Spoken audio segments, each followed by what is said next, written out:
were trying to rework some of the album. They were doing some shit in there, but they were Yeah, yeah, fucking yeah. some of the tracks from Black Basket. Mm-hmm. And soon after, um, Doom moved back to Long Beach, and he moved into 39 Broadway. Yeah. You remember that, right? Do you remember when Yeah, yeah, no, I remember because Quest unfortunately lived in when that same building? Quest had lived in that same building at one time. yeah, yeah, yeah. Yeah, that's when he When was. Sub passed, that's the Yeah, apartment he was still exactly. in. Yeah. Right. He was staying there with his girl and his son at the time. Mm-hmm. He was staying there Yep. with his girl and his son. Okay. Then after that, I guess he broke up with his girl or whatever, but he had moved back in with his mom, and he was struggling a little bit. You know what I mean? Um, he had lost his equipment in the storage because I don't know if you know that story, but Mm, I don't remember that one though. yeah, they end up putting all their equipment in storage, and Subrock had the key, and nobody could find the key once he passed, and they couldn't get the papers because Yeah, yeah, yeah, yeah, yeah. it was under somebody else's name. So it was just a sad story. He had a gold record for gas face. He even lost that in the storage thing. Mm-hmm. You know what I mean? So that's when me and That's Doom right. really Damn. started becoming that's when me and him really started becoming really close and friends. Because he was kind of a little under the he was unfortunate at the time. He was going through a lot of fucked up shit. And I wasn't, and I was trying to help him out. I had equipment at my spot. So I was like, Joe, just come over here, do your shit. So I would let him come over, he'd write his shit, you know what I'm saying?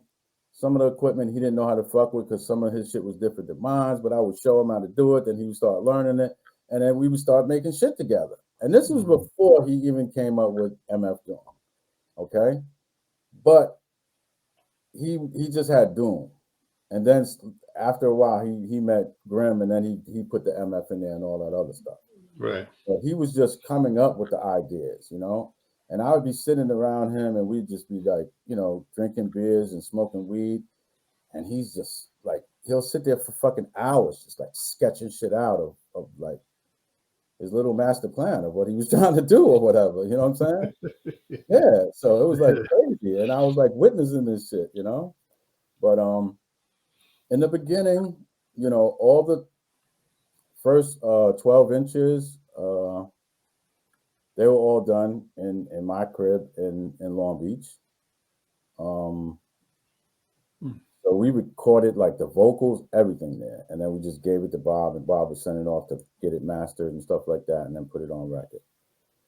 So after a while, Doom started coming up on some money. He started getting shows and stuff like that, and he was able to buy some of his own equipment.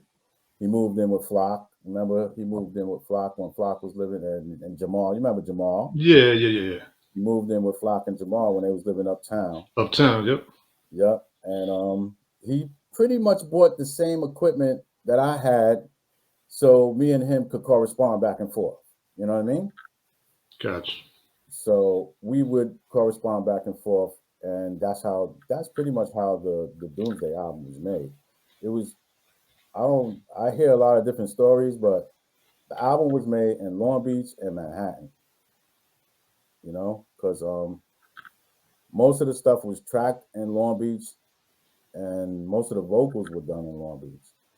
And then when he went to Manhattan, he fixed he was using it to fix shit up and you know put the final touches on it. You know. That's where I think I hear sometimes about Stretch Armstrong, I believe, right? Hmm. Like he did some stuff there. Right, right, right. Yeah, so they don't that part doesn't get mentioned too often though. Yeah, I mean, it's not that glamorous, I guess, or whatever the case may be, and and I'm not the me and Search are not the best of friends, and we have never been that. You know what I'm saying? So, and I got no animosity against Search at all, but that's just what it was. And Yeah. but uh, you know, it always the real stories always come out anyway. The truth always comes out no matter what. So Yeah. Nah, it's interesting though how they, certain things get left out, but yeah. like you said, it always comes out.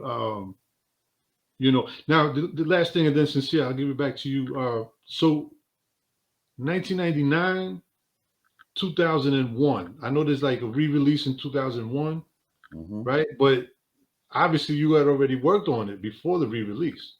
Yeah, Well, I mean, at least like the recording and the vocals and all of that stuff was done yeah, with you. So yeah. that's by the time 1999, when it comes out, you were already involved. Already what? You were already involved. I mean, Oh when yeah, it yeah, came out yeah, in yeah, yeah. 1999. No, when Right. the second release came out, all they did is remaster it. You know what Okay. I mean? They didn't Yeah. change anything else. They just remastered it. Gotcha. Okay. But I mean, yeah, So you guys were a part of the early Fondulum movement earlier on? pretty much. Yeah, pretty. I would say pretty much. Fondulum had already put out, I think the Cenobites or something like that. They put out a few records before us. I think there was a Cage record also that came out before Doom. But we were in the early Okay. 12-inch, things up.